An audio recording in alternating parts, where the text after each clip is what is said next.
Coverage you can count on begins with breaking news about an Augusta park. It has been under a microscope for months after a little boy died there. And today, News Channel 6's senior reporter George Escala was there as commissioners unanimously voted to replace and upgrade the lighting and wiring at the Fleming Park athletic complex. Mayor Hardy Davis right after that vote.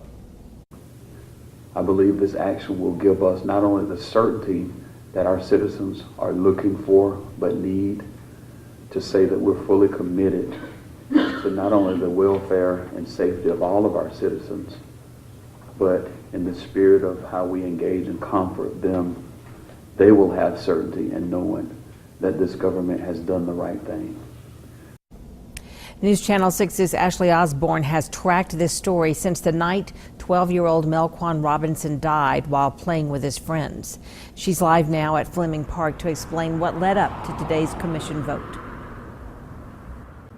Hey, Jenny, it was a Monday night in October out here on this field. Melquan Robinson was electrocuted by this baseball field fence. Two other little boys, David Sett, Traquan Berry, and at least one adult were hurt when they tried to save him. And since that night, so many questions about how in the world this happened and what the city is doing to make sure that it never happens again. Well, today commissioners voted unanimously to replace and upgrade the lighting here at this park that was built in 1978.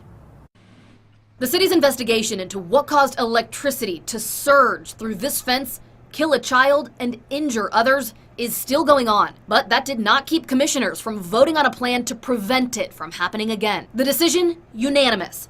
Rewire and replace the lighting at the Fleming Athletic Complex. This comes after multiple reports highlight issues specifically related to electricity at this same park. Crystal Underwood, an Augusta woman who's now in her 30s, her family sued the city and county back in the early 90s. She says what she saw in the news last October sounded eerily similar to what happened to her when she woke up in the hospital after she was shocked by a Fleming Park fence. George Clements, a county employee, told investigators he remembers that day, even though he said he was not responsible for the lights. In the recently released investigation results from the Richmond County Sheriff's Office, Clements reported to investigators, "I was told a little girl got an electric shock from the fence." He continued, this was a big deal at the time. Clements describes another issue a year or two after Crystal's incident when he says a small portion of the fence was hot. After Melquan Robinson's death in October, the city told us they hired a, quote, qualified firm that specializes in this type of work. An electrician with that company told investigators he recommends the site is excavated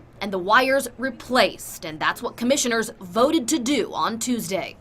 Earlier this year, the city administrator said that they contracted experts to review conditions of electrical systems at 8 athletic facilities with similarities to Fleming. So today we asked what today's decision for Fleming Park means for those 8 other facilities with similar wiring. We're told that this vote applies to Fleming with the idea of opening the park soon.